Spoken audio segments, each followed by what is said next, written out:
Welcome back to my YouTube channel core concepts engineering. आज हम software engineering की unit 1 start करने जा रहे हैं। हमारा सिलेबस है यहाँ से, जिसमें हमें इंट्रोडक्शन पढ़ना है सॉफ्टवेयर इंजीनियरिंग का, सॉफ्टवेयर कंपोनेंट्स पढ़ने हैं, software characteristic, software crisis, software engineering process, similarity and differences, software quality attribute, software development life cycle और इसके कुछ मॉडल्स हैं जो हमें एक एक करके पढ़ने हैं। तो हम फर्स्ट टॉपिक से स्टार्ट करते हैं, introduction to software engineering. The term software engineering is the product of two words, software and engineering. जो हमारी टर्म है सॉफ्टवेयर इंजीनियरिंग, ये दो वर्ड्स का प्रोडक्ट है। कौन कौन से वर्ड का? एक हमारा सॉफ्टवेयर एंड इंजीनियरिंग। तो हम फर्स्ट पढ़ते हैं कि सॉफ्टवेयर क्या है। दो वर्ड्स का प्रोडक्ट है सॉफ्टवेयर और इंजीनियरिंग। तो पहले हमें सॉफ्टवेयर के बारे में पढ़ते हैं कि सॉफ्टवेयर क्या है। The software is a collection of integral program data and specific task. तो सॉफ्टवेयर क्या है? ये कलेक्शन है इंटीग्रल प्रोग्राम्स का, यानी कि प्रोग्राम्स का क्या है? ये कलेक्शन है। ठीक है। Software can be downloaded, installed और एक्सेस्ड ऑनलाइन। सॉफ्टवेयर को हम क्या कर सकते हैं? डाउनलोड कर सकते हैं, इंस्टॉल कर सकते हैं और ऑनलाइन एक्सेस कर सकते हैं। It is return using programming languages like Python, Java, C++ etcetera. इसको हम प्रोग्रामिंग लैंग्वेजेस का यूज़ करके राइट कर सकते हैं। जैसे वो कौन कौन सी लैंग्वेज हो गई? पाइथन हो गई, जावा हो गई, C++ हो गई एट्सेट्रा। तो सॉफ्टवेयर पढ़ा हमने कि सॉफ्टवेयर क्या होता है? कलेक्शन होता है इंटीग्रल प्रोग्राम्स का। अब इंजीनियरिंग पढ़ते हैं कि इंजीनियरिंग क्या होता है, क्योंकि दो वर्ड्स हैं इसके अंदर, सॉफ्टवेयर एंड इंजीनियरिंग। तो अभी हमने सॉफ्टवेयर पढ़ा, अब इंजीनियरिंग देखते हैं कि इंजीनियरिंग क्या होता है। Engineering is the application of scientific and practical knowledge to invent, design, build and maintain। तो इंजीनियरिंग का मतलब होता है साइंटिफिक और प्रैक्टिकल नॉलेज का यूज़ करके किसी चीज़ को डिज़ाइन, बिल्ड और मेंटेन करना। ठीक है। क्या होता है कि किसी भी साइंटिफिक और प्रैक्टिकल नॉलेज का यूज़ करके किसी चीज़ को डिज़ाइन, बिल्ड या मेंटेन करना। जैसे हमारी बिल्डिंग्स होती हैं, मशीन्स होती हैं या फिर कोई भी सॉफ्टवेयर होता है। ठीक है। अब हम पढ़ते हैं कि सॉफ्टवेयर इंजीनियरिंग क्या होता है। तो software engineering is an engineering branch related to the evolution of software product using well defined scientific principles, techniques and procedures. तो सॉफ्टवेयर इंजीनियरिंग एक ऐसी इंजीनियरिंग ब्रांच है जो डील करती है सॉफ्टवेयर प्रोडक्ट की डेवलपमेंट के साथ। इसमें यूज़ किए जाते हैं well defined scientific principles, techniques और प्रोसीजर्स। मतलब कि एक सॉफ्टवेयर बनाने का एक प्रॉपर सिस्टमेटिक प्रोसेस होता है जिसमें सॉफ्टवेयर इंजीनियरिंग होता है। ठीक है। जिसे हम क्या कहते हैं? सॉफ्टवेयर इंजीनियरिंग कहते हैं। Why is software engineering required? Software engineering की ज़रूरत क्यों पड़ती है? चलिए समझते हैं कुछ इंपॉर्टेंट रीजंस के थ्रू। फर्स्ट पॉइंट है to manage large software. Large software को मैनेज करने के लिए। फॉर मोर स्केलेबिलिटी, सॉफ्टवेयर को इजीली स्केलेबल बनाने के लिए। कॉस्ट मैनेजमेंट और बेटर क्वालिटी सॉफ्टवेयर डिलीवर करने के लिए। अब पढ़ते हैं objective aim of software engineering की। सॉफ्टवेयर इंजीनियरिंग का ऑब्जेक्टिव क्या है या एम क्या है? तो फर्स्ट पॉइंट देखते हैं, to improve design language and reusable code. मतलब अच्छे से लिखा हुआ और बार बार यूज़ हो सकने वाला कोड बनाने के लिए। Satisfy the user requirement, user की रिक्वायरमेंट को सेटिस्फाई करने के लिए। थर्ड, कॉस्ट मैनेजमेंट, कॉस्ट को मैनेज करने के लिए। And fourth, minimising risk and errors, errors और रिस्क को मिनिमाइज करने के लिए, यानी कि एरर्स और रिस्क को कम से कम करने के लिए। To provide the software within budget and time, और सॉफ्टवेयर को टाइम के अंदर बजट के अंदर डिलीवर करने के लिए। टू अचीव हाई परफॉर्मेंस, और हाई परफॉर्मेंस को अचीव करने के लिए। ये होते हैं इसके ऑब्जेक्टिव। ये हमें लिख के आने हैं। अगर ऑब्जेक्टिव का क्वेश्चन आता है कि ऑब्जेक्टिव या एम क्या होते हैं, तो ऑब्जेक्टिव और एम दोनों में हमें यही लिख के आना है। अब नेक्स्ट टॉपिक पढ़ते हैं सॉफ्टवेयर कंपोनेंट्स कि सॉफ्टवेयर के क्या क्या कंपोनेंट्स होते हैं। तो सॉफ्टवेयर कंपोनेंट्स क्या क्या कंपोनेंट होते हैं? Program, software document and operating procedure. तो वन बाय वन पढ़ते हैं। सबसे पहले होता है प्रोग्राम, यानी कि क्या हो गया? कलेक्शन ऑफ कोड्स हो गया। उसके बाद आता है हमारा सॉफ्टवेयर, एंड देन सॉफ्टवेयर दो कैटेगरी में होता है, सॉफ्टवेयर डॉक्यूमेंट और ऑपरेटिंग प्रोसीजर। तो फर्स्ट हमारा होता है प्रोग्राम, सेकंड होता है सॉफ्टवेयर डॉक्यूमेंट, थर्ड होता है ऑपरेटिंग प्रोसीजर। तो हमारा फर्स्ट हम पढ़ते हैं प्रोग्राम। हमारे क्या होते हैं, 3 सॉफ्टवेयर कंपोनेंट्स है, program, software, document and operating system. तो प्रोग्राम पढ़ते हैं। प्रोग्राम क्या होता है? A program is a set of instructions. जो हमारा प्रोग्राम होता है वो सेट होता है इंस्ट्रक्शंस का। It is collection of source code and object code. ये कलेक्शन होता है सोर्स कोड का और ऑब्जेक्ट कोड का। देखते हैं कि सॉफ्टवेयर डॉक्यूमेंट क्या होता है। तो हमारा सॉफ्टवेयर डॉक्यूमेंट हमारा सेकंड कंपोनेंट है। Software documentation consist of all the descriptions, programs, graphics and instructions. जो हमारा सॉफ्टवेयर डॉक्यूमेंट यानी कि डॉक्यूमेंट है, तो डॉक्यूमेंट के अंदर क्या क्या आता है? डिस्क्रिप्शन आता है, हमारा प्रोग्राम आता है, जितने भी ग्राफिक्स होते हैं वो भी सॉफ्टवेयर डॉक्यूमेंट्स के अंदर आते हैं, और इंस्ट्रक्शंस भी। तो good software contain following types of documentation. Documentation 3 तरह के होते हैं। कौन कौन से? Design, coding and testing. अब थर्ड आता है हमारा कंपोनेंट ऑपरेटिंग प्रोसीजर। कि ऑपरेटिंग प्रोसीजर क्या होता है? Operating procedure provide information about what the system is, how to work with it, how to install it और system and how to control all the activities of the software. तो जो हमारा operating procedure है वो information provide कराता है। कैसी कैसी इन्फॉर्मेशन हो सकती है? कि हमारा सॉफ्टवेयर क्या है, ये वर्क कैसे करेगा, हमें ये इंस्टॉल कैसे करना है अपने सिस्टम में, और इसको कंट्रोल कैसे करना है। तो ये सारी जो डिटेल्स होते हैं, इन्फॉर्मेशन होते हैं, वो ऑपरेटिंग प्रोसीजर के अंदर आती है। It can be divided into 2 parts. ये 2 पार्ट्स में डिवाइडेड है, यूज़र मैनुअल और ऑपरेशनल मैनुअल। ठीक है, तो अभी हमने तीनों कंपोनेंट्स पढ़ लिए, program, software document and operating procedure. अब हम नेक्स्ट टॉपिक देखते हैं, कैरेक्टरिस्टिक्स। कि कैरेक्टरिस्टिक क्या होती हैं? The main characteristic of software engineering are. तो कौन कौन सी होती है कैरेक्टरिस्टिक? जैसे क्या हो गई? Functionality, usability, efficiency, maintainability, portability, integrity, security and correctness. तो ये हमारी कुछ जो मेन कैरेक्टरिस्टिक्स होती हैं वो हैं ये। ठीक है, तो हम 1 बाय 1 पढ़ते हैं कि फंक्शनैलिटी क्या होती है, यूजेबिलिटी, इफ़िशियंसी। हमने नाम तो लर्न कर लिए, लेकिन ये होती क्या है, इसके अंदर हमें कैसे लिखना है या कैसे समझना है वो यहाँ से पढ़ते हैं। Functionality. Functionality refers to what the software is capable of doing. Functionality ये बताती है कि हमारा सॉफ्टवेयर क्या क्या करने की कैपेबल है, यानी कि उसकी कैपेबिलिटी क्या है, कि वो कौन कौन से टास्क परफॉर्म कर सकता है। It defines the software operations and task that the software can perform. ये वो फीचर्स हैं जो, या ऑपरेशंस है जो बताता है कि ये कौन कौन से टास्क परफॉर्म कर सकता है। ठीक है, फंक्शनैलिटी से याद रखना है कैपेबिलिटी, यानी कि उसकी कैपेबिलिटी क्या है। Usability refers to how easy it is for users to interact with the software. Usability होती है कि ये जो हमारे यूज़र्स हैं वो कितने ईजीली उससे इंटरेक्ट कर सकते हैं सॉफ्टवेयर से, यानी कि उनके लिए वो यूजेबल कितना ईजी हो सकता है उनको यूज़ करना, ये होता है यूजेबिलिटी। थर्ड आता है efficiency. Efficiency refers to how well the software utilise system resources like CPU, memory and storage. Efficiency बताता है कि जो हमारा सॉफ्टवेयर है वो कितने इजीली उसको क्या कर रहा है, रिसोर्सेज को यूज़ कर रहा है या उसको यूटिलाइज़ कर रहा है रिसोर्सेज को, जैसे CPU की मेमोरी को या स्टोरेज को। तो ये आता है इफ़िशियंसी के अंदर, यानी कि वो कितना इफ़िशियंट है कि सॉफ्टवेयर को यूटिलाइज़ कर पा रहा है, जो सॉफ्टवेयर है उसको रिसोर्सेज यूटिलाइज़ कर पा रही हैं। फोर्थ आता है मेंटेनेबिलिटी।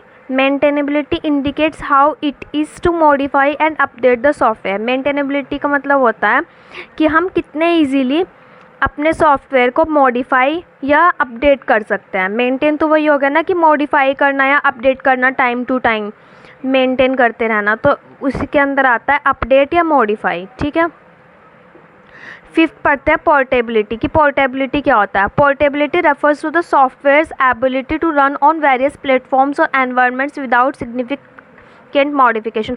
पोर्टेबिलिटी का मतलब होता है कि हम हमारे सॉफ्टवेयर की एबिलिटी कि वो किसी भी प्लेटफॉर्म पे, वेरियस प्लेटफॉर्म पे हम उसको रन कर पाएँ।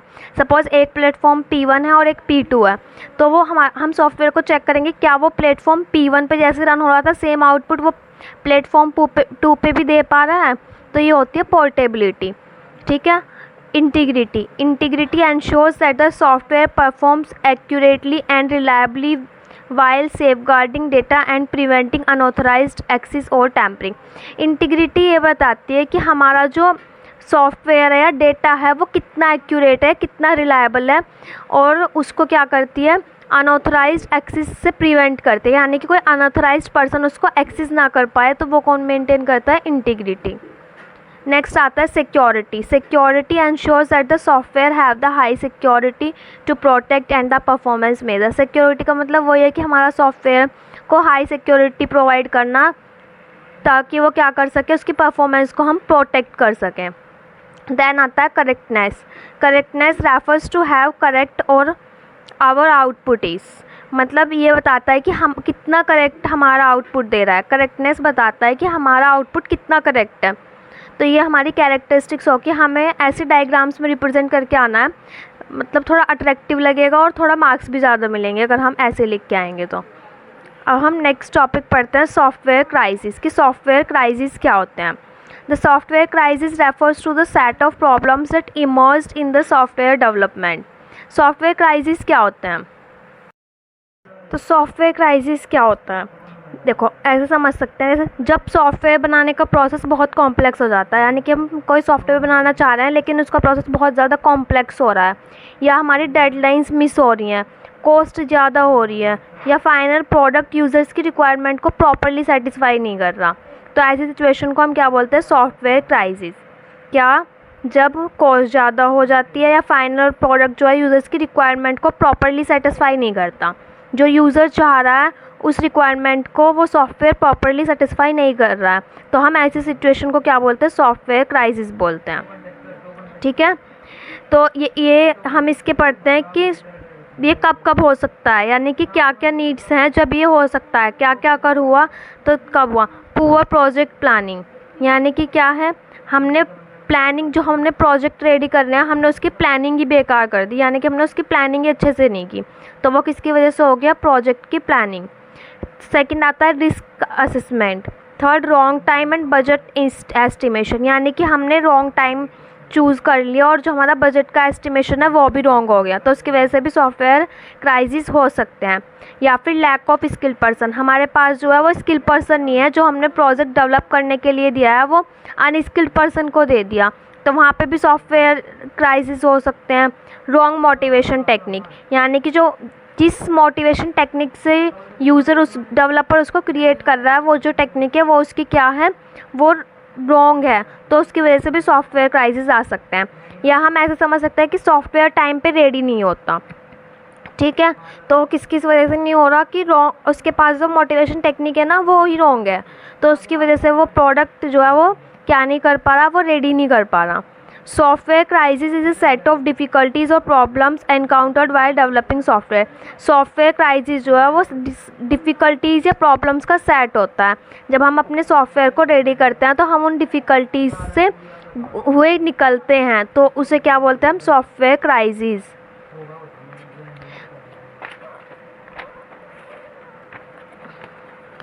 अब हम नेक्स्ट देखते हैं रीजंस क्या क्या हो सकते हैं इसके। Communication gap between end user and software developer, कि इसमें जो है गैप है, यानी कि जो हमारा एंड यूज़र है और सॉफ्टवेयर डेवलपर है वो अच्छे से कम्युनिकेट ही नहीं कर पा रहे कि जो हमारा यूज़र है उसको चाहिए कैसा प्रोडक्ट, तो उसकी वजह से भी हमारा सॉफ्टवेयर क्राइसिस हो सकता है। या फिर पुअर प्रोजेक्ट प्लानिंग, अभी हमने पढ़ा कि हमने प्लानिंग, अपने प्रोजेक्ट की प्लानिंग ही बेकार कर दी, जिसकी वजह से हमारे सॉफ्टवेयर क्राइसिस हो गए। Change in end user requirement increase the problem for developer, यानी कि क्या हुआ, यूज़र ने एंड टाइम पे ना अपनी रिक्वायरमेंट को चेंज कर दिया। डेवलपर अभी प्रोजेक्ट रेडी कर रहा है लेकिन क्या हुआ, यूज़र ने अपनी रिक्वायरमेंट को चेंज कर दिया, जिसकी वजह से क्या हो गई, प्रॉब्लम अकर हो गई। Increase in complexity of problem area, increase हो रही है कॉम्प्लेक्सिटी। अब ये तो हमारी प्रॉब्लम्स हो गई, लेकिन इनके सॉल्यूशंस भी तो होंगे कुछ, कि हम चलो यूज़र कम्युनिकेट नहीं कर पा रहा सॉफ्टवेयर डेवलपर से, तो इसका कोई सॉल्यूशन तो होगा, तो हम वो सॉल्यूशन देखते हैं। There is no single solution to the crisis, एक कोई पर्टिकुलर सिंगल सॉल्यूशन नहीं है कि हमने बता दिया कि ये मेथड है, इस मेथड को करके हमारा जो सॉफ्टवेयर क्राइसिस है वो रिमूव हो सकता है। ठीक है, तो ऐसा कोई सिंगल सॉल्यूशन नहीं है, but one possible solution is software engineering. लेकिन एक पॉसिबल सॉफ्टवेयर सॉल्यूशन जो है वो क्या है, वो सॉफ्टवेयर इंजीनियरिंग है। क्यों? क्योंकि because it's a systematic, discipline and quantified approach. क्यों? क्योंकि एक सिस्टमैटिक, डिसिप्लिन और क्वान्टिफाइड अप्रोच है, यानी कि ये इसमें एक सिस्टमैटिक अप्रोच है कि ये जो लेयर्स हैं हमें ये क्लैरिफाई करते हुए निकलना है। तो अगर हम उन लेयर्स पे वर्क करेंगे, उस सिस्टम पे वर्क करेंगे, तो हमारा क्या नहीं होगा, सॉफ्टवेयर क्राइसिस नहीं होगा। नेक्स्ट टॉपिक देखते हैं, नीड ऑफ सॉफ्टवेयर इंजीनियरिंग, कि हमें नीड क्यों हुई सॉफ्टवेयर इंजीनियरिंग की। तो इसका फर्स्ट पॉइंट है huge programming. It is simpler to manufacture a wall than to a house or building. Similarly, as the measure of programming become extensive engineering.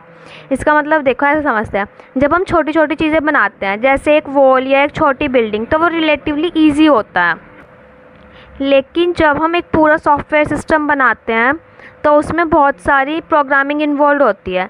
जैसे घर बनाने में इंजीनियरिंग की ज़रूरत होती है, वैसे ही सॉफ्टवेयर बनाने में भी सॉफ्टवेयर इंजीनियरिंग की ज़रूरत होती है। ये एक एक्सटेंसिव प्रोसेस होता है जो प्लानिंग, डिज़ाइनिंग, डेवलपमेंट और टेस्टिंग के बेस्ड पे होता है। तो ये हमारा होता है ह्यूज प्रोग्रामिंग। अब हम पढ़ते हैं अडेप्टेबिलिटी, कि अडेप्टेबिलिटी क्या होता है। If the software processor were not based on scientific and engineering ideas, it would be simpler to recreate new software than to scale existing one. तो अगर सॉफ्टवेयर को बिना किसी साइंटिफिक या इंजीनियरिंग प्रिंसिपल के बनाया गया हो तो उसमें बदलाव करना या नए फीचर्स ऐड करना बहुत मुश्किल हो जाता है, ठीक है, क्योंकि हमने वो बिना साइंटिफिक या इंजीनियरिंग प्रिंसिपल के बनाया है। तो हम उसमें क्या नहीं कर सकते, अडेप्टेबिलिटी नहीं होती उसमें, यानी कि उसमें न्यू फीचर्स को ऐड करना मुश्किल हो जाता है। इसलिए अगर सॉफ्टवेयर इंजीनियरिंग के साइंटिफिक और इंजीनियरिंग आइडियाज़ का यूज़ किया जाए तो सॉफ्टवेयर आसानी से मॉडिफाई या फिर अपग्रेड किए जा सकते हैं।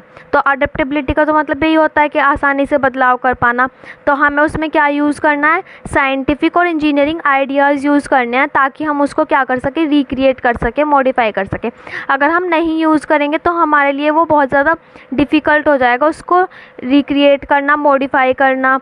तो इसीलिए उसमें के अंदर क्या होनी चाहिए, हमें किस चीज़ की ज़रूरत पड़ी थी, अडेप्टेबिलिटी की। तो हमारे जो सॉफ्टवेयर इंजीनियरिंग है उसमें अडेप्टेबिलिटी होनी चाहिए, ठीक है। थर्ड पढ़ते हैं cost. If proper software engineering practices are not followed, the cost of development increases. तो कॉस्ट के अंदर क्या, अगर हमने प्रॉपर सॉफ्टवेयर इंजीनियरिंग नहीं करी तो क्या हो जाएगा, तो उसकी जो डेवलपमेंट कॉस्ट है वो क्या हो जाएगी, इंक्रीज़ हो जाएगी। इसलिए हमें ज़रूरत पड़ी किसकी, सॉफ्टवेयर इंजीनियरिंग की। फोर्थ पढ़ते हैं क्वालिटी मैनेजमेंट, यानी कि क्वालिटी को क्या करने के लिए, मैनेज करने के लिए। Better processor of software development provide a better quality software product. Better process यानी कि बेटर सॉफ्टवेयर। अगर सॉफ्टवेयर डेवलपमेंट का प्रोसेस स्ट्रक्चर्ड हो तो जो फाइनल प्रोडक्ट आता है वो हाई क्वालिटी का आता है। क्यों, क्योंकि भी हमारा स्ट्रक्चर्ड है, जो हमारा प्रोसेस है वो स्ट्रक्चर्ड है, तो हमारा प्रोडक्ट भी कैसा मिलेगा, हमें हाई क्वालिटी का मिलेगा। तो सॉफ्टवेयर इंजीनियरिंग एंश्योर कराता है कि बग्स कम हो, परफॉर्मेंस अच्छी हो और यूज़र भी सेटिस्फाई हो, ठीक है। तो ये हमारा आता है क्वालिटी मैनेजमेंट के अंदर। अब हम नेक्स्ट टॉपिक पढ़ते हैं सॉफ्टवेयर इंजीनियरिंग प्रोसेस, कि सॉफ्टवेयर इंजीनियरिंग में क्या क्या प्रोसेस होते हैं या फिर उसमें क्या क्या फेजेस होती हैं। इसके अंदर हमारी 7 फेजेस होती हैं। First feasibility study, second requirement gathering, third designing, coding, testing, implementation and then maintenance, last होती है मेंटेनेंस। तो ये हमारी 7 फेजेस होती हैं, ठीक है। तो ये फेजेस है हमारी, सेम फेजेस हमारी SDLC में होते हैं। तो इनके अंदर का कंटेंट और जो एक्सप्लेनेशन है वो हम SDLC में पढ़ेंगे, यानी कि यहाँ पे सेम फेजेस के नाम लिखने और explanation same software development life cycle की है। जो भी हमारे इंजीनियरिंग प्रोसेस के अंदर आती हैं फेजेस, वो SDLC के अंदर जितनी फेजेस आती हैं दोनों सेम होती हैं। तो हम कंटेंट एक ही सेम ही लिखा है तो सेम लिख देंगे। Software development life cycle, SDLC is a systematic process for software development that ensure the quality and correctness of the software. जब हम सॉफ्टवेयर को डेवलप करते हैं तो कुछ फेजेस होती हैं जो हमें यूज़ करनी होती हैं, यानी कि वो एक सिस्टमेटिक प्रोसेस होता है कि हमें जैसे फर्स्ट फेज है, फर्स्ट को क्लियर करने के बाद सेकंड पे आना, देन थर्ड पे वर्क करना है, देन फोर्थ पे, फिफ्थ, ऐसा होता है। यानी कि सिस्टमेटिक अप्रोच होता है जो कि हमें क्या कराता है, क्वालिटी और करेक्टनेस देता है सॉफ्टवेयर की। अगर हम इन फेजेस का यूज़ करेंगे तो जो हमारा सॉफ्टवेयर है उसकी क्वालिटी भी अच्छी होगी और उसमें करेक्टनेस होगी। SDLC process give to produce high quality software which means customer expectation the software development should be complete in predefined time and cost. अगर हम SDLC प्रोसेस का यूज़ कर रहे हैं, तो वो हमें क्या दे रहा है, हाई क्वालिटी सॉफ्टवेयर दे रहा है, जिसका मतलब ये है कि जो हमारा कस्टमर है उसकी जो एक्सपेक्टेशन है सॉफ्टवेयर को डेवलप करने की, वो कंप्लीट हो रही हैं पर्टिकुलर टाइम पे और कम से कम कॉस्ट लेके। ठीक है। SDLC consist of a detail plan which explain how to plan build and maintain specific software. SDLC के अंदर एक डिटेल प्लान स्ट्रक्चर होती है जो एक्सप्लेन करने कि हमें प्रोजेक्ट को कैसे बिल्ड करना है, कैसे मेंटेन करना है। Every phase of SDLC has its own process. Her process, जितने भी फेजेस होती हैं SDLC में, उनका अपना एक पर्टिकुलर वर्क होता है और अपना प्रोसेस होता है। तो हम 1 बाय 1 पढ़ते हैं SDLC फेजेस। तो सबसे पहले हमने पढ़ी क्या होती है, requirement analysis, feasibility study, then designing, coding, testing, deployment, implementation and maintenance. तो फर्स्ट पढ़ते हैं requirement analysis. It is the first stage of SDLC। First stage होती है SDLC की। It needs details and clear and accurate requirement. जितनी भी requirement होती है वो किसके अंदर होती है, रिक्वायरमेंट एनालिसिस के, यानी कि इसको क्लियर डिटेल की ज़रूरत होती है और क्लियर और एक्यूरेट रिक्वायरमेंट चाहिए होती है। क्यों? क्योंकि रिक्वायरमेंट एनालिसिस फर्स्ट फेज़ है। इट इंक्लूड्स और conducted by the senior team. इसको सीनियर टीम कंडक्ट करते हैं, सीनियर टीम के members, with input from all the stakeholders of the company and the domain experts in the industry. यानी कि इसका जितना भी जो भी इस फेज़ में वर्क करेंगे वो सीनियर्स होंगे, स्टेक होल्डर्स होंगे, जिससे वो पूरा डेटा कलेक्ट करेंगे कंपनी का, और डोमेन के एक्सपर्ट्स होंगे। This stage gives A pictorial representation of a software development. एक पिक्टोरियल रिप्रेजेंटेशन देगा कि हमारा प्रोडक्ट कैसा होगा। सपोज एक क्लाइंट आया, क्लाइंट ने अपना प्रोडक्ट बताया कि मुझे ऐसा प्रोडक्ट चाहिए, तो वो एक पिक्टोरियल रिप्रेजेंटेशन दे देगा कि मुझे ऐसा क्या चाहिए, अपना एक सॉफ्टवेयर चाहिए। ठीक है। अब हमने क्या कर ली, रिक्वायरमेंट गैदर कर ली, रिक्वायरमेंट हो गई। अब फीजिबिलिटी स्टडी का मतलब क्या है, सेकंड फेज़ होती है ना हमारी फीजिबिलिटी स्टडी। तो अब हमें सेकंड देखना है फीजिबिलिटी स्टडी का मतलब क्या है। Once the requirement analysis is done और completed, the next step is to define and requirement document software needs. जैसे ही हमारी फर्स्ट क्या हो गई, फर्स्ट फेज़ कंप्लीट हो गई, अब क्या होगा, अब हमें रिक्वायरमेंट यानी कि डॉक्यूमेंट देखने हैं। It includes everything which should be design and develop during the project life cycle. तो जो फीजिबिलिटी स्टडी है ये बताता है कि क्या हमारे पास हमारे जो कंपनी है उसके अंदर सॉफ्टवेयर को डेवलप करने के लिए जो उसको चाहिए होगा वो इंक्लूडेड है, मतलब हमारे अवेलेबल है क्या, जो डेवलपर हैं वो इसके सॉल्यूशंस को बना सकते हैं प्रोडक्ट को।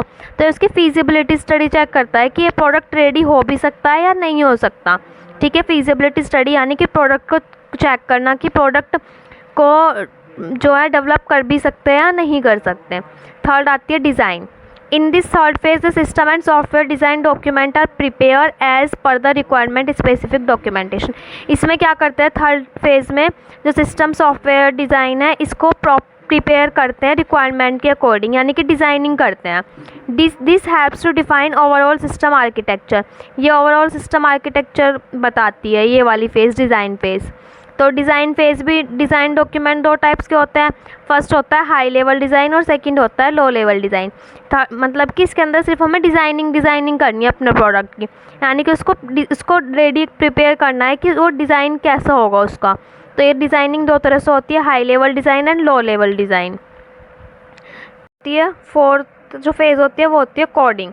जैसे ही हमने डिज़ाइन फेज़ को कंप्लीट कर लिया, after completion of design phase of SDLC the next phase is coding phase. तो नेक्स्ट फेज़ कौन सी आती है, कोडिंग फेज़ आती है। इस फेज़ में क्या होगा, कॉम्प्लेक्स प्रॉब्लम डिवाइडेड इनटू सब प्रॉब्लम और मॉड्यूल। जो हमारी कॉम्प्लेक्स प्रॉब्लम है उसको हम सब प्रॉब्लम में डिवाइड करेंगे या मॉड्यूल में डिवाइड करेंगे। Then implement the individual one, और उसके बाद हम एक एक को इम्प्लीमेंट करेंगे, यानी कि क्या करेंगे, कोड करेंगे उसका। It is the longest phase of SDLC। सबसे लॉन्गेस्ट फेज़ कौन सी होती है SDLC में, कोडिंग, क्योंकि इसके अंदर हमें इम्प्लीमेंटेशन यानी कि कोडिंग वगैरह करना होता है, और जो भी हमारी लॉन्ग प्रॉब्लम्स हैं उनको स्मॉल प्रॉब्लम्स में कैटेगराइज करना होता है। ठीक है। फिर फिफ्थ आती है टेस्टिंग। अब हमने कोडिंग तो कर ली, अब हमें टेस्टिंग भी तो करनी है कि हमारा सॉफ्टवेयर कंप्लीट होने के बाद कि क्या वो मतलब जो हमारी फंक्शनैलिटी है उस पर प्रॉपर वर्क कर भी पा रहा है या नहीं कर पा रहा है। Once the software is complete it is deployed in the testing environment. अब जैसे ही सॉफ्टवेयर कंप्लीट हो गया, अब वो हमें टेस्टिंग एनवायरनमेंट में डिप्लॉय करना है, यानी कि चेक करना है कि वो आउटपुट दे रहा है या नहीं दे रहा है। The testing team start testing to check the functionality of the entire system. और कौन चेक करता है इसको? टेस्टिंग टीम चेक करती है कि उसकी फंक्शनैलिटी को, कि प्रॉपरली आउटपुट है या नहीं है। 6 आती है डिप्लॉयमेंट। अब टेस्ट हो गया, अब हमने टेस्ट कर लिया, वो प्रॉपर वर्क कर रहा है। अब आता है deploy. Once the software testing phase is over, जैसे ही सॉफ्टवेयर टेस्टिंग फेज ये वाली फेज ओवर हो जाएगी एंड नो वर्क्स और error left in the system, और कोई भी वर्क नहीं बचा और कोई भी एरर नहीं है सिस्टम में, then the final deployment process start. तो अब क्या होगा? डिप्लॉयमेंट प्रोसेस स्टार्ट होगा based on the feedback given by the project management. Project management क्या देगा? फीडबैक देगा।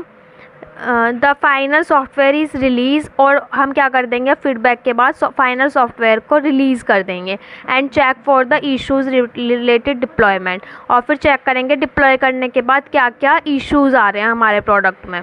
7th होता है मेंटेनेंस। अब हमारा प्रोजेक्ट डिप्लॉय हो गया यानी कि इम्प्लीमेंट हो गया। अब maintain. Once the system is deployed and customer start using the deployment system. अब कस्टमर यूज़ कर रहा है उसका, लेकिन अब उसको मेंटेन भी तो करना है टाइम टू टाइम, कि उसमें अपडेशन करने हैं, मॉडिफाई करना है वो।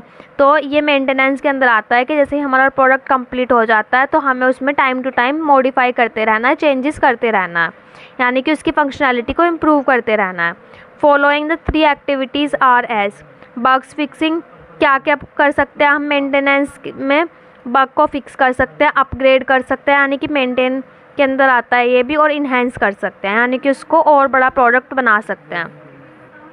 अब हमारा नेक्स्ट टॉपिक आता है ये लॉन्ग क्वेश्चंस में जो हमारे आते हैं, वो आता है difference between conventional and software. Conventional और सॉफ्टवेयर में क्या क्या डिफरेंस है, ठीक है? तो कन्वेंशनल क्या है? It is a technical process for software development. Conventional जो है टेक्निकल प्रोसेस होता है, यानी कि अगर हमें सॉफ्टवेयर को डेवलप करना है तो ये टेक्निकल प्रोसेस है। लेकिन अभी हमने सॉफ्टवेयर पढ़ा तो सॉफ्टवेयर कैसा प्रोसेस था? सिस्टमैटिक प्रोसेस था, और ये कैसा प्रोसेस है? टेक्निकल प्रोसेस है। और कन्वेंशनल के अंदर चेंजेस इजीली हो जाते थे, ठीक है? कन्वेंशनल के अंदर changes in A old design and creating new is difficult. Old design में चेंजेस करना और न्यू को क्रिएट करना सॉफ्टवेयर के अंदर क्या है? डिफ़िकल्ट है। It is not easy to track और कंट्रोल एनी प्रोजेक्ट। इसके अंदर कन्वेंशनल के अंदर ईजी नहीं है कि हम अपने प्रोडक्ट को कंट्रोल कर सकें या ट्रैक कर सकें, लेकिन सॉफ्टवेयर के अंदर ईजी है कि हम अपने प्रोडक्ट को कंट्रोल भी कर पा रहे हैं और ट्रैक भी कर पा रहे हैं। The software involvement is less in conventional. जो सॉफ्टवेयर है कस्टमर है उसकी इन्वॉल्वमेंट कम होगी कन्वेंशनल के अंदर। क्यों? क्योंकि ये टेक्निकल प्रोसेस है ना, तो इसीलिए किसकी कस्टमर की इन्वॉल्वमेंट लेस होगी। लेकिन सॉफ्टवेयर के अंदर कस्टमर की इन्वॉल्वमेंट ज़्यादा होगी। Many engineers are required to handle big project. Many मतलब बहुत सारे इंजीनियर्स की ज़रूरत होती है हमें बिग प्रोजेक्ट को हैंडल करने के लिए। किसके अंदर? कन्वेंशनल के अंदर। लेकिन सॉफ्टवेयर के अंदर कुछ ही इंजीनियर्स की ज़रूरत होगी हमें। Few engineers are required to handle products, यानी कि इसमें कुछ ही इंजीनियर्स की ज़रूरत होगी। तभी हमने डिफरेंस पढ़ा कन्वेंशनल और सॉफ्टवेयर के अंदर, ये क्लियर हो गया। अब हम इसमें सिमिलैरिटीज़ पढ़ते हैं, क्योंकि डिफरेंसेस तो पढ़ लिए, अब देखते हैं कि कुछ सिमिलैरिटीज़ भी तो होगी इसके अंदर। वो क्या क्या हो सकती है? Software engineering process and conventional engineering process share several similarities. जैसे फर्स्ट होती है प्रॉब्लम सॉल्विंग अप्रोच। दोनों ही प्रॉब्लम को सॉल्व करते हैं और इनकी अप्रोच भी सेम होती है। Both discipline involves identifying problems, designing solution and implementing them to meet specific requirements और ऑब्जेक्टिव्स। फर्स्ट होती है प्रॉब्लम सॉल्विंग अप्रोच, यानी कि दोनों ही अप्रोच में, किस किस में? कन्वेंशनल में और सॉफ्टवेयर में, दोनों में सबसे पहले क्या करते हैं? प्रॉब्लम को आइडेंटिफाई करते हैं, फिर सॉल्यूशन को डिज़ाइन करते हैं और फिर इम्प्लीमेंट करते हैं उनको, ठीक है? अब सेकंड आती है डिज़ाइनिंग फेज़, ठीक है? तो डिज़ाइनिंग फेज़ भी दोनों की सेम होती है। Both involve a design phase where blueprints schemes are created to guide the construction. पहले हमने प्रॉब्लम को सॉल्व अप्रोच सेम थी, अब डिज़ाइनिंग फेज़ भी सेम है, क्योंकि दोनों में क्या कर रहे हैं? दोनों के ब्लूप्रिंट्स को चेक कर रहे हैं, उसकी स्कीमेटिक्स को डिज़ाइन कर रहे हैं और क्रिएट कर पा रहे हैं। थर्ड आती है प्रोजेक्ट मैनेजमेंट, कि प्रोजेक्ट को मैनेज करने वाला भी सेम होता है। Both requires effective project management to ensure that resources are allocated efficiently and timeliness. दोनों को क्या ज़रूरत होती है? कि दोनों रिक्वायर करते हैं कि इफेक्टिव प्रोजेक्ट मैनेजमेंट है, यानी कि प्रोजेक्ट को जो मैनेज कर रहा है वो इफेक्टिव हो, ताकि जो हमारी रिसोर्सेज है वो ईजिली और टाइमली क्या हो सके? एलोकेट हो सके। सपोज हमें एक रिसोर्स की नीड है तो वो टाइमली हमें रिक्वायर हो जाए, तो वो किसके अंडर आता है? प्रोजेक्ट मैनेजमेंट के। ठीक है। Documentation is crucial in both software and conventional engineering to capture design decision. मतलब कि दोनों के अंदर, चाहे वो कन्वेंशनल हो चाहे वो सॉफ्टवेयर हो, दोनों के अंदर हमें डॉक्यूमेंटेशन की ज़रूरत होती है। तो फिर इसके अंदर क्या क्या होती है, डॉक्यूमेंटेशन के अंदर हमारी इम्प्लीमेंटेशन डिटेल्स होती हैं, डिज़ाइन डिसीजंस होते हैं, और कोई भी रिलीवेंट इन्फॉर्मेशन होते हैं ताकि हम फ्यूचर में यूज़ कर सकें या देख सकें, वो किसके अंदर होती है, हमारी डॉक्यूमेंटेशन के अंदर होती है। ठीक है। लाइफ साइकिल मैनेजमेंट, दोनों का ही लाइफ साइकिल मैनेजमेंट सेम होता है। Both types of engineering involves managing the life cycle of a product और सिस्टम, यानी कि कैसे जैसे उनके अंदर प्लानिंग सेम होगी, डेवलपमेंट सेम होगा, डिप्लॉयमेंट और मेंटेनेंस भी सेम होगा, यानी कि फेजेस लाइफ साइकिल की इसमें क्या होती हैं, दोनों में सेम होती हैं।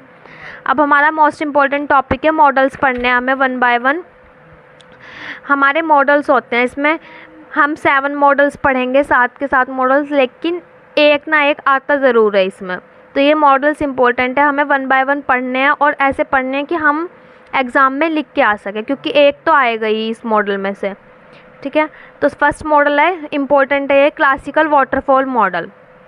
ठीक है, फर्स्ट पढ़ते हैं। It is basic software development life cycle model. जो अभी हमने पढ़ा ना सॉफ्टवेयर डेवलपमेंट लाइफ साइकिल, ये अभी हमने पढ़ा प्रोजेक्ट वगैरह, ये वाला रिक्वायरमेंट एनालिसिस फीजिबिलिटी, तो ये होता है, ये इसका बेसिक सॉफ्टवेयर डेवलपमेंट होता है, यानी कि बेसिक स्टेज होती है। It is very simple but idealistic, ये सिंपल होती है। This model was very popular for small project but nowadays it is not use generally. ये मॉडल अगर हमें कोई स्मॉल प्रोजेक्ट डेवलप करना है तो उसके लिए तो बहुत पॉपुलर था, लेकिन आजकल ये जनरली यूज़ नहीं करते हैं हम। तो इसकी भी क्लासिकल वाटरफॉल मॉडल की भी सेम होती है, requirement analysis feasibility design coding testing deployment and maintenance, same as SDLC। जो इसके अंदर का कंटेंट है सेम SDLC की तरह लिखना है, और एक्सप्लेनेशन लिखनी है इसकी कि रिक्वायरमेंट एनालिसिस करते हैं, देन फीजिबिलिटी स्टडी जो अभी हमने पढ़ा है SDLC में वो। ठीक है, ये हमारा होता है वाटरफॉल मॉडल। अब इसकी एडवांटेजेस देखते हैं कि क्या एडवांटेजेस होती है क्लासिकल मॉडल की। क्लासिकल वाटरफॉल मॉडल की तो सबसे फर्स्ट होती है easy to use and understand. ये क्या होता है, यूज़ करना और अंडरस्टैंड करना ईजी होता है। नो ओवरलैपिंग बिटवीन फेजेस के बीच में कोई भी ओवरलैपिंग नहीं होती है। थर्ड, लो कॉस्ट, जो इसकी कॉस्ट होती है वो लो होती है। And fourth, easy to maintain, और मेंटेन करना इसको क्या होता है, ईजी होता है। अब हमारा सेकंड होता है प्रोटोटाइप मॉडल। ठीक है, तो क्या होता है प्रोटोटाइप मॉडल, तो हम, ये हमारा डायग्राम है, तो हम इसको वन बाय वन देखते हैं। पहले हम समझते हैं रिक्वायरमेंट गैदरिंग, यानी कि सबसे पहले क्या होगा, बेसिक जो भी रिक्वायरमेंट्स होंगी वो क्लाइंट से गैदर की जाएंगी। यहाँ पर रिक्वायरमेंट गैदरिंग है, यानी कि बेसिक जो भी रिक्वायरमेंट्स है वो हमने कलेक्ट कर ली। सेकंड क्विक, फिर ये जाएगा क्विक डिज़ाइन। अब हमने गैदर करने के बाद हम उसे क्या करेंगे, डिज़ाइन करेंगे। अब हमने वो डिज़ाइनिंग कर ली, डिज़ाइनिंग के बाद उसका प्रोटोटाइप बिल्ड करेंगे, यानी कि उसको क्या करेंगे, हमने प्रोटोटाइप जो है वो बिल्ड करेंगे। अब प्रोटोटाइप तो बन गया, लेकिन अब क्या होगा, कस्टमर इवैल्यूएशन ऑफ प्रोटोटाइप। अब ये जो प्रोटोटाइप है कस्टमर के पास जाएगा, अब कस्टमर उसको इवैल्यूएट करेगा। ठीक है, अगर कोई नीड हुई कि इसमें कोई चेंज करना है तो वो दोबारा रिफ़ाइन होगा रिक्वायरमेंट उसकी, यानी कि अगर कोई रिक्वायरमेंट चेंज करनी है तो रिफ़ाइन होगी, फिर दोबारा हमें उसको डिज़ाइन क्रिएट करना पड़ेगा, फिर प्रोटोटाइप क्रिएट करना पड़ेगा, फिर वो कस्टमर के पास आएगा। अगर इस बार उसने सेटिस्फाई कर दी उसको, तो क्या होगा, फिर डिज़ाइनिंग के पास जाएगा, डिज़ाइन करेंगे, क्योंकि अब क्या होगा, कस्टमर ने उस प्रोटोटाइप को क्या कर दिया, सेटिस्फाई कर दिया, चेक कर लिया, तो किसके पास जाएगा, डिज़ाइन के पास। डिज़ाइनिंग के बाद इम्प्लीमेंटेशन होगा, जैसे SDLC में होता है। इम्प्लीमेंटेशन के बाद टेस्टिंग होगी, और टेस्टिंग के बाद मेंटेनेंस होगा। तो ये हमारा हो गया क्या, प्रोटोटाइप बिल्ड। प्रोटोटाइप मतलब प्रोटोटाइप किस लिए रखा, क्योंकि हम इसमें क्या करना है, हमें ये प्रोटोटाइप बिल्ड करना है। डिज़ाइनिंग फेज, डिज़ाइन के बाद हमें प्रोटोटाइप बिल्ड करना है, और बिल्ड करने के बाद हमें वो कस्टमर से चेक कराते रहना है, और ये वर्क लूप में हो रहा है। जब तक कस्टमर सेटिस्फाई नहीं होगा तब तक वो डिज़ाइनिंग फेज में नहीं जाएगा। अगर कस्टमर सेटिस्फाई नहीं होता है तो रिक्वायरमेंट जो है वो दोबारा चेक करेगा, और अगर कस्टमर सेटिस्फाई होता है तब डिज़ाइनिंग होगा, then implementation testing and maintenance. अब हमने जो भी समझा, अब हम उसको देखते हैं कैसे लिखना है। अभी हमने समझ लिया। फर्स्ट होती है रिक्वायरमेंट गैदरिंग, यानी कि basic requirements are gathered from the client. अभी हमने पढ़ा कि जो भी बेसिक रिक्वायरमेंट्स हैं वो क्लाइंट से क्या करी जाएंगी, गैदर करी जाएंगी। Not all details are needed at this stage, इस स्टेज में सारी डिटेल्स की ज़रूरत नहीं है, सिर्फ रिक्वायरमेंट गैदर करनी है हमें। सेकेंड आता है क्विक डिज़ाइन, ए प्रीलिमिनरी डिज़ाइन और layout of the system is created. अब इसमें क्या होगा, एक लेआउट और डिज़ाइन क्या करेंगे हम क्रिएट करेंगे। उसके बाद क्या होगा, प्रोटोटाइप बिल्ड करेंगे। A prototype working model of the software is developed using the quick design. फिर यूज़र इवैल्यूएशन होगा, जैसे हम यहाँ पे कर रहे थे प्रोटोटाइप बिल्ड करने के बाद हम कस्टमर सेटिस्फेक्शन पे आ रहे थे, यानी कि इस वाली स्टेज पे जा रहे थे user evaluation. The client evaluates the prototype and provides feedback. Client क्या करेगा, उसको इवैल्यूएट करेगा और फीडबैक देगा। Suggestions and changes are discussed. Suggestion और चेंजेस जो हैं वो डिस्कस करे जाएंगे। और उसके बाद फिर फिफ्थ आता है refining prototype. Based on the client feedback the prototype is refined and improved. अब जो उसने फीडबैक दिया है उसके अकॉर्डिंग हम क्या करेंगे, उसको रिफाइन करेंगे और इम्प्रूव करेंगे। This cycle continues until the client is satisfy. जो हमने अभी पढ़ी ये साइकिल तब तक चलती रहेगी जब तक क्लाइंट क्या नहीं हो जाता, सेटिस्फाई नहीं हो जाता। जैसे ही क्लाइंट सेटिस्फाई हो जाएगा वो डिज़ाइनिंग फेस में चला जाएगा। ठीक है, अब प्रोटोटाइप के क्या क्या एडवांटेजेस हैं, तो क्या है, हाई फ्लेक्सिबिलिटी है इसके अंदर, ये मेंटेनेंस कॉस्ट जो है वो रिड्यूस करता है। डिसएडवांटेजेस क्या है, ये टाइम कंज्यूमिंग प्रोसेस है क्योंकि बार बार लूप में वर्क हो रहा है, वो चेक करते जा रहा है, और मोर एक्सपेंसिव है। नेक्स्ट मॉडल पढ़ते हैं आइटरेटिव वाटरफॉल मॉडल। अभी हमने सिंपल वाटरफॉल मॉडल पढ़ा था, अब हम पढ़ेंगे iterative waterfall model. The iterative waterfall model is a modified version of the traditional waterfall model in SDLC। अभी हमने क्लासिकल वाटरफॉल मॉडल पढ़ा है ये वाला, ये इसका क्या है, ये इसका अपडेटेड वर्जन है। यानी कि ये क्या है, जो हमारा वाटरफॉल मॉडल था वो ट्रेडिशनल था, लेकिन जो हमारा आइटरेटिव है ये इसका मॉडिफाइड वर्जन है। Unlike the basic waterfall model where each phase is completed once in a strict sequence, the iterative waterfall model allows feedback and iterative between phases। इसमें क्या हो रहा था, इसमें वाटरफॉल में इसमें फीडबैक नहीं था, यानी कि रिक्वायरमेंट एनालिसिस पे फिजिबिलिटी पे जा रहे थे, लेकिन क्या नहीं था, फीडबैक नहीं दे रहे थे ये। ठीक है, और आइटरेटिव में क्या हो गया, एक लेयर ऐड हो गई फीडबैक। अब क्या होगा, इसमें फीडबैक भी दिया जाएगा। जैसे यहाँ पे देखते हैं, ये इन रिक्वायरमेंट एनालिसिस है, तो यहाँ से यहाँ पे फीडबैक मिलेगा। फिर ये डिज़ाइनिंग पे जाएगा, फिर फीडबैक होगा, फिर डिज़ाइनिंग से कोडिंग पे जाएगा, फीडबैक होगा, टेस्टिंग पे, यानी कि इसमें एक लेयर और ऐड कर दी फीडबैक की। तो इसके एडवांटेजेस देखते हैं। एडवांटेजेस क्या होती है, more flexible than the traditional waterfall, ये ज़्यादा फ्लेक्सिबल होता है सिंपल वाटरफॉल से। Errors are detected early due to feedback loops, इसमें एरर्स जल्दी ही डिटेक्ट हो सकते हैं, क्यों, क्योंकि इसमें फीडबैक है। डिसएडवांटेजेस क्या हो सकते हैं, is not as flexible as RAD model, यानी कि फ्लेक्सिबल तो है, किससे फ्लेक्सिबल है, ट्रेडिशनल वाटरफॉल मॉडल से, लेकिन डिसएडवांटेज में ये है कि ये RAD मॉडल से ज़्यादा फ्लेक्सिबल नहीं है। It increases the time and cost, ये टाइम और कॉस्ट दोनों इंक्रीज़ कर रहा है। क्यों, क्योंकि क्या हो रहा है, इसमें फीडबैक भी हो रहा है, यानी कि ये रिवर्स ऑर्डर में भी वर्क कर रहा है। जैसे डिज़ाइनिंग है, ये रिवर्स, सारी फेजेस रिवर्स ऑर्डर में भी वर्क कर रही हैं। We can go in the reverse order, इसके अंदर हम रिवर्स ऑर्डर में भी जा सकते हैं, लेकिन जो हमारा वाटरफॉल मॉडल था सिंपल वाला क्लासिकल मॉडल, उसमें हम रिवर्स ऑर्डर में नहीं जा सकते थे। तो ये हमारे 3 मॉडल कंप्लीट होते हैं। फोर्थ पढ़ते हैं RAD मॉडल, कि RAD मॉडल क्या होता है। सबसे पहले इसकी फुल फॉर्म देखते हैं, RAD की क्या होती है। RAD stands for rapid application development. It is a feedback based model, ये एक फीडबैक बेस्ड मॉडल होता है। It emphasises quick development and delivery of A high quality system. ये क्या करता है, ये क्विक डेवलपमेंट, अगर हमें जल्दी ही डेवलप करना है अपना सॉफ्टवेयर प्रोडक्ट, तो ये उसके लिए यूज़ करते हैं, और ये हाई क्वालिटी सिस्टम प्रोवाइड कराता है। It is best suited for small to medium size projects, यानी कि लार्ज साइज प्रोजेक्ट्स के लिए इतना यूज़फुल नहीं है। कौन से प्रोजेक्ट्स के लिए है, सिर्फ small to medium size projects के लिए यूज़फुल है। अब इसमें लेयर देखते हैं कौन कौन सी होती हैं। इसमें 5 लेयर्स होती हैं।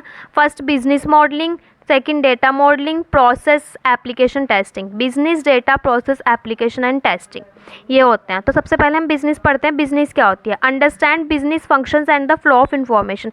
बिजनेस मॉडलिंग में आता है कि हमें बिजनेस के जितने भी फंक्शंस होते हैं वो अंडरस्टैंड करने हैं, और उनका जो इन्फॉर्मेशन का फ्लो है वो अंडरस्टैंड करना है। Identify business needs and how information supports them, ये आइडेंटिफाई करता है कि बिज़नेस की क्या क्या नीड्स हो सकती हैं और हम मतलब इन्फॉर्मेशन कैसे सपोर्ट करेंगी। बेसिकली ये जो हमारा RAD मॉडल है बिज़नेस से ही रिलेटेड है। तो सबसे पहली लेयर में क्या अंडरस्टैंड करता है, बिजनेस के फंक्शंस को और फ्लो ऑफ इंफॉर्मेशन को अंडरस्टैंड करता है। फिर बिजनेस की नीड्स को आइडेंटिफाई करता है।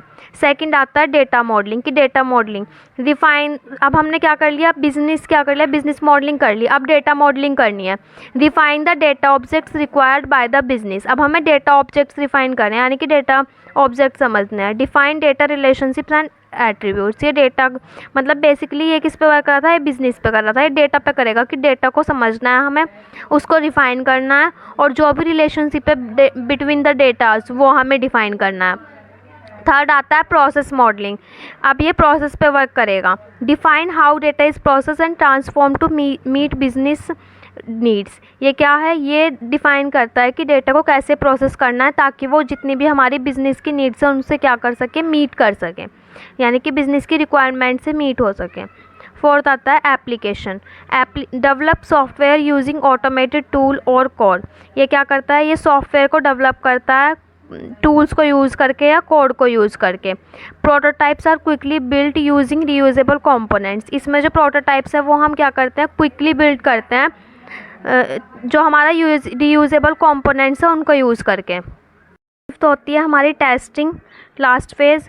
Testing is done in this phase. इस फेज़ में टेस्टिंग होती है। Final product is refined and delivered to the client. इस फेज़ में जो हमारा फाइनल प्रोडक्ट है वो रेडी हो जाता है और क्लाइंट को डिलीवर्ड हो जाता है। अब हम इसके एडवांटेजेस पढ़ते हैं, क्या एडवांटेजेस होते हैं आरएडी मॉडल के। तो फर्स्ट होता है फास्टर डेवलपमेंट एंड डिलीवरी। इसके अंदर फास्टर डेवलपमेंट होता है और delivery. Frequent feedback improves user satisfaction. इसके अंदर हम फ्रीक्वेंटली फीडबैक कर सकते हैं जिसकी वजह से जो यूज़र का सेटिस्फेक्शन है वो इम्प्रूव हो सकता है। Disadvantage, not suitable for large और कॉम्प्लेक्स सिस्टम। अभी हमने पढ़ा कि सूटेबल नहीं है अगर हमारा लार्ज या कॉम्प्लेक्स प्रोडक्ट बिल्ड करने हैं। Requires skill developers and designers. इसके अंदर हमें स्किल डेवलपर्स और डिज़ाइनर्स की नीड होती है। नेक्स्ट मॉडल है बिल्ड एंड फिक्स्ड मॉडल। इसमें क्या होता है, sometimes product is constructed without specification और एनी अटेम्प्ट एट डिज़ाइन। कभी कभी ऐसा होता है हम एक प्रोडक्ट को कंस्ट्रक्ट करते हैं बिना उसकी स्पेसिफिकेशन जाने हुए या उसके डिज़ाइन को हम लिखते ही नहीं है। हम बस हमने क्या करा, हमें कोड दे दिया, हमें प्रोडक्ट दे दिया कि हमें प्रोडक्ट रेडी करना है, हम तुरंत उसका कोड लिखना स्टार्ट करते हैं बिना उसके स्पेसिफिकेशन को जाने हुए, बिना उसका डिज़ाइन रेडी किए हुए। ठीक है, तो ये क्या होता है, बिल्ड एंड फिक्स मॉडल होता है कि हमने ना उसकी स्पेसिफिकेशन जानी ना हमने उसका डिज़ाइन रेडी किया, हमने तुरंत क्या कर दिया, उसको कोड लिखना स्टार्ट कर दिया, यानी इसको बिल्ड करना स्टार्ट कर दिया।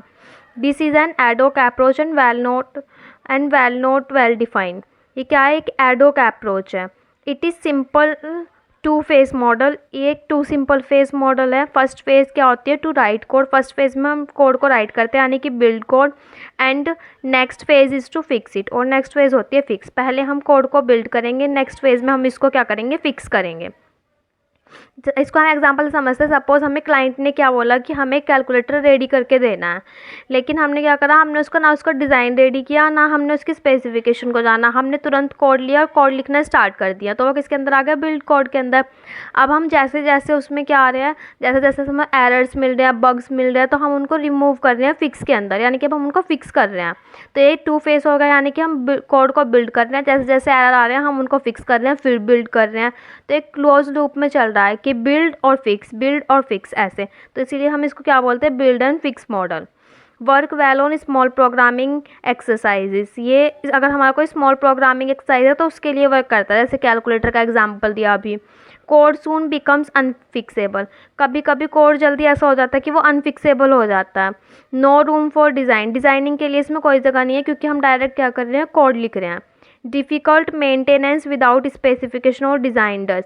तो इसका मेंटेनेंस जो है वो डिफ़िकल्ट हो जाता है क्योंकि हम इसमें ना तो स्पेसिफिकेशन जान रहे हैं और ना डिज़ाइन रेडी कर रहे हैं, तो इसका मेंटेनेंस क्या हो जाएगा, डिफ़िकल्ट हो जाएगा। तो हमने ये क्या पढ़ी अभी, हमारे 5 जो मॉडल्स हैं वो कंप्लीट हो चुके हैं। अब हम नेक्स्ट मॉडल पढ़ते हैं 6, इवोल्यूशनरी मॉडल। तो ये जो इवोल्यूशनरी मॉडल होता है कॉम्बिनेशन होता है आइटरेटिव मॉडल जो हमने पढ़ा और इंक्रीमेंटल मॉडल का। किस का, आइटरेटिव का और इंक्रीमेंटल मॉडल का। तो अब हमने आइटरेटिव तो पढ़ लिया, लेकिन इंक्रीमेंटल मॉडल क्या होता है, incremental model first implement a few basic features and deliver to the customer. Implement model क्या करेगा, सबसे पहले कुछ बेसिक फीचर्स को इम्प्लीमेंट करेगा और फिर डिलीवर कर देगा कस्टमर को। Then build the next part and deliver it again, फिर कुछ पार्ट को बिल्ड करेगा, फिर उसको कस्टमर को डिलीवर कर देगा। And repeat this step until the desire system is fully released. तो क्या होगा, ये इस प्रोसेस को तब तक रिपीट करता रहेगा जब तक जो हमारा सिस्टम है वो फुल्ली उस जो हमें प्रोडक्ट रेडी करना है वो नहीं दे देता। Iterative model main advantages is it's feedback process in every process phase. हमने अभी पढ़ा कि आइटरेटिव का जो एडवांटेज है वो ये है कि आइटरेटिव जो है उसके अंदर फीडबैक होती है। अब हमने इंक्रीमेंटल भी पढ़ लिया कि वो क्या करेगा, कुछ पार्ट को डिलीवर करेगा, मतलब उसको लिखेगा फिर उसको डिलीवर करेगा, फिर उसके फीचर्स को लिखेगा फिर उसको डिलीवर करेगा। ये इंक्रीमेंटल और आइटरेटिव हमने अभी पढ़ ही लिया। तो हमारा जो इवोल्यूशनरी मॉडल है वो इन दो जो हमारे मॉडल्स हैं इनका कॉम्बिनेशन होता है। अब हम इसके एडवांटेजेस देखते हैं। तो फर्स्ट होती है रिस्क एनालाइज इज़ बेटर। इसके अंदर रिस्क को एनालाइज करना बेटर होता है। Initial operating time is less, इसमें जो ऑपरेटिंग टाइम लगता है वो लेस लगता है।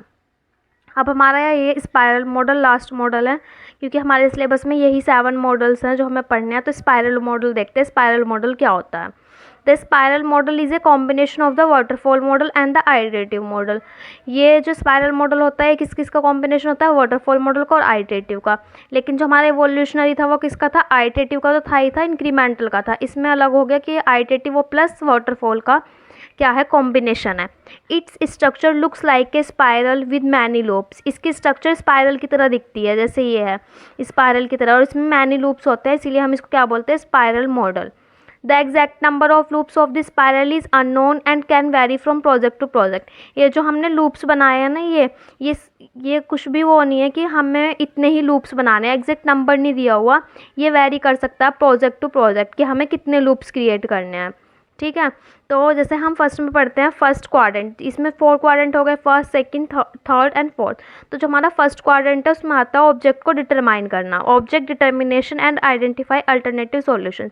इसमें क्या करेंगे, हम ऑब्जेक्टिव्स को डिटरमाइन करेंगे कि हमारा ऑब्जेक्टिव क्या है और उसके फिर सॉल्यूशंस को। सेकंड में आइडेंटिफाई एंड रिजॉल्व रिस्क, और अब हमने जो हमारा ऑब्जेक्टिव्स है वो तो डिटरमाइन कर लिया, अब हमें क्या करना है, रिस्क को रिजॉल्व करना है। तो सेकंड में हमने रिजॉल्व कर लिया अपने रिस्क को। थर्ड आता है develop next version of the product. अब हमने रिस्क को एनालाइज करने के बाद हमें उसका नेक्स्ट वर्जन डेवलप करना है उस प्रोडक्ट का। ठीक है, अब फोर्थ में आता है जब हम नेक्स्ट वर्जन उसका डेवलप कर देंगे तो हम क्या करेंगे, रिव्यू करेंगे उसको, क्योंकि अब हमारा नेक्स्ट वर्जन रेडी है तो अब हम क्या करेंगे, हम उसको रिव्यू करेंगे। तो अब हम इनको पॉइंट्स में लिखा है, हेडिंग्स में हम अंदर लिख देखते हैं कैसे लिखना है इसके। Objectives defined in the first phase of spiral model we clarify what the project aims to achieve including functional and non functional requirement. फर्स्ट फेज में क्या होगा स्पाइरल मॉडल के, कि हम जो है क्लैरिफाई करेंगे कि हमारा प्रोजेक्ट का एम क्या है, क्योंकि ऑब्जेक्टिव डिफाइन कर रहे हैं, ऑब्जेक्टिव मतलब एम, कि हमारे प्रोजेक्ट का एम क्या है। ठीक है, including functional and non functional requirement, चाहे वो फंक्शनल या नॉन फंक्शनल कोई सा भी रिक्वायरमेंट हो, दोनों को ही लेके हम उसकी ऑब्जेक्टिव डिफाइन करेंगे। सेकंड आता है risk analysis and resolving. In the risk analysis phase the risk associated with the project are identified and evaluated. Second phase में जो भी हमारी रिस्क है प्रोजेक्ट से रिलेटेड वो हम आइडेंटिफाई करेंगे और उसको रिजॉल्व भी करेंगे, क्योंकि हमने लिखा हुआ है आइडेंटिफाइंग एंड रिजॉल्व रिस्क। तो हम इसमें रिजॉल्व को आइडेंटिफाई करने के बाद उसको रिजॉल्व भी करेंगे। थर्ड आता है develop the next version of the product. अब हम उसका नेक्स्ट वर्जन डेवलप करेंगे। During the third quadrant the identified features are develop, जो उसके फीचर्स है वो हम डेवलप करेंगे एंड वेरीफाइड थ्रू टेस्टिंग, और टेस्टिंग के थ्रू उसको वेरीफाइड करेंगे। At the end of the quadrant the next version of the software is available. जब हमारा लास्ट क्वाड्रेंट में क्या होगा, जो हमारा नेक्स्ट वर्जन है सॉफ्टवेयर का वो अवेलेबल हो जाएगा, क्योंकि हम इसमें क्या कर रहे हैं, नेक्स्ट वर्जन क्रिएट कर रहे हैं। फोर्थ होता है review and plan for the next phase. अब हम इसमें क्या करेंगे, रिव्यू करेंगे और प्लान करेंगे नेक्स्ट फेज के लिए। The customers evaluate the so far developed version of the software. जो हमने इसमें नेक्स्ट वर्जन बनाया था प्रोडक्ट का, उसको कस्टमर क्या करेगा, इवेल्युएट करेगा, रिव्यू करेगा, and in the end planning for the next phase is starting, और नेक्स्ट फेज के लिए प्लानिंग जो है वो स्टार्ट कर देगा। तो ये हमारा हो गया स्पाइरल मॉडल। ये हमारे 7 जितने भी मॉडल्स हैं वो कंप्लीट होते हैं सिलेबस के अकॉर्डिंग। यूनिट 1 यहीं पे कंप्लीट होती है।